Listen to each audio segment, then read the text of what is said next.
ونحشره يوم القيامة أعمى। এগুলো আয়াতের তৃতীয় ভাগ। আমরা আয়াত তিলাওয়াত করলাম একটা, ভাগ করলাম তিন ভাগে।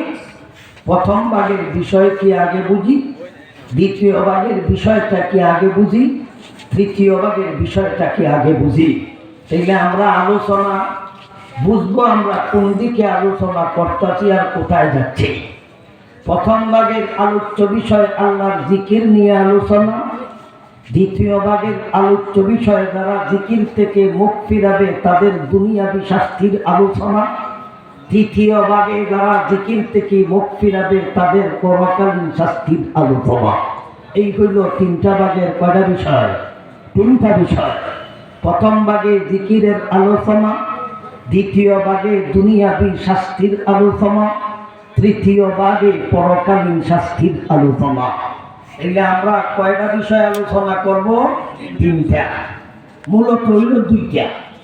একটা হলো জিকিরের আলোচনা, আর একটা হলো জিকির থেকে যারা দূরে থাকবে, বিরত থাকবে তাদের শাস্তির আলোচনা। শাস্তি দিবেন দুই জায়গায়, একটা হলো দুনিয়াতে,